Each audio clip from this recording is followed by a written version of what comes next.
बात करेंगे महाराष्ट्र में पवार वर्सेस पवार की। तो महाराष्ट्र में एनसीपी के कब्जे की लड़ाई शुरू हो चुकी है और देखिए चाचा भतीजा दोनों अपना दम लगा रहे हैं। एक तरफ 82 साल के शरद पवार है तो दूसरी तरफ 63 साल के अजीत पवार हैं। और जो दावा 40 विधायकों के समर्थकों का कर रहे थे, लेकिन बांद्रा वाली मीटिंग में अजीत पवार को मिलाकर सिर्फ 31 विधायक जुटे हैं। एनसीपी के नाम और निशान और झंडे पर दावा ठोक चुके अजीत पवार इसके बावजूद अपने चाचा को पार्टी के राष्ट्रीय अध्यक्ष की कुर्सी से हटाने का ऐलान भी कर चुके हैं।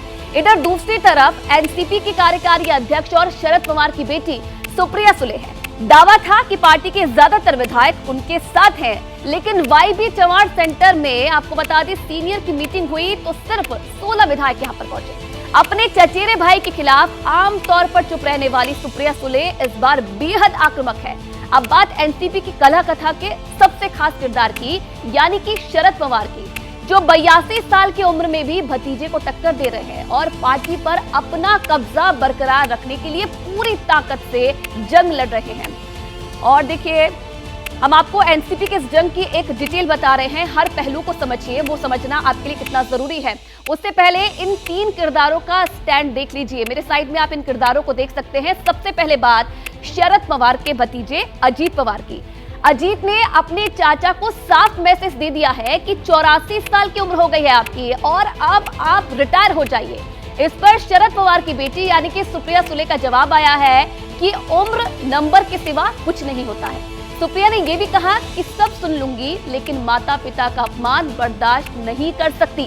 शरद पवार अपने भतीजे से नाराज दिख रहे हैं, लेकिन भतीजे पर अब भी वो खुलकर वार नहीं कर रहे। इसका सबूत बैठक में भी मिला, जब शरद पवार ने कहा कि अगर अजीत को कोई दिक्कत थी तो उन्हें मुझसे बात करनी चाहिए थी। एनसीपी की घड़ी के कांटे इस तरह घूमेंगे, वक्त इस तरह बदलेगा। जिस भतीजे को उंगली पकड़कर सियासत की सीढ़ियों पर चढ़ाया, वो इस तरह पलटेगा, इसके बारे में सीनियर पवार ने शायद कभी सोचा भी नहीं होगा।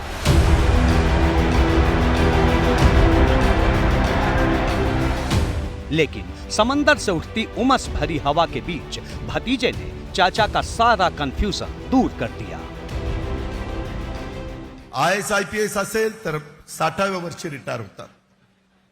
राजकीय जीवनामध्ये असेल तर भाजपमध्ये 75 वर्षानंतर रिटायर केलं जातं। त्याच्यानंतरच्या काळामध्ये आता नवीन पिढी पुढे येते। तुम्ही आशीर्वाद द्या ना, चुकलं तर सांगा ना अजित तुझं हे चुकलं। जिस वक्त अजित पवार बांद्रा से चाचा को सियासत की तमीज सिखा रहे थे, उस वक्त वाईबी चौहान सेंटर में शरद पवार के समर्थकों की भीड़ थी। बयानों की हलचल भी थी, लेकिन शोर के बीच भी अजित पवार की सारी बातें हर दर हर सुनी जा रही थी। कैमरे की नजर में भतीजे की बैठक का पलड़ा भारी और चाचा के मंच से रौनक लापता नजर आ रही थी। चाचा थके थके दिख रहे थे, लेकिन भतीजा जोश में इतिहास के पन्ने पलट रहा था। त्याच्यानंतरच्या काळामध्ये आपलं 2004 ला सगळ्या भुजबळ साहेबांच्या नेतृत्वाखाली, RR पाटलांच्या नेतृत्वाखाली एवढं चांगलं काम आपण केलं की आपले 71 आमदार आले। काँग्रेसचे 69 आमदार आले। दिल्लीमध्ये प्रफुल्ल पटेल साहेब हे सगळे प्रमुख नेते होते। ये दूसरा मौका है जब अजित पवार ने 2004 में लिए गए फैसले के लिए शरद पवार को भरे मंच से घेरने की कोशिश की। अजित पवार को इसका जवाब भी तुरंत मिल गया, और जवाब भी किसी और ने नहीं, अपने भाई के लिए अक्सर ढाल बनती रही सुप्रिया सुले ने दिया। सुप्रिया ने अजित के बयान को शरद पवार के अपमान से जोड़ दिया। बापाच्या आणि आईच्या बाबतीत नाद करायचा नाही। बाकी कुणाबद्दलही बोला, कुणाबद्दलही आमच्यावर करा, काही करा, पण बापाचा नाद नाही करायचा। आणि ही लढाई एका व्यक्तीच्या विरोधात नाहीये, त्या भारतीय जनता पक्षाच्या प्रवृत्तीच्या विरोधात आपल्याला लढायचंय। ही लढाई आहे ती।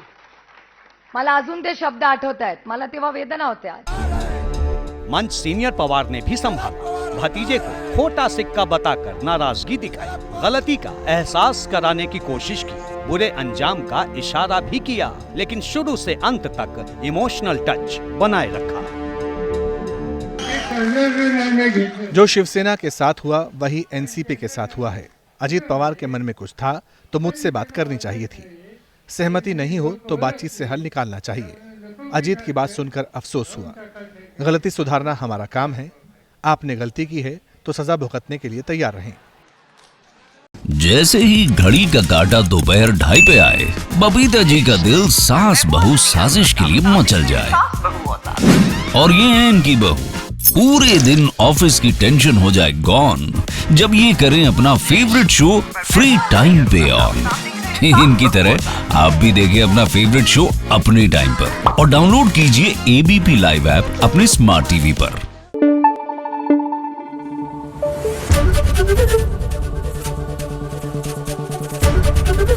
एबीपी न्यूज आपको रखे आगे।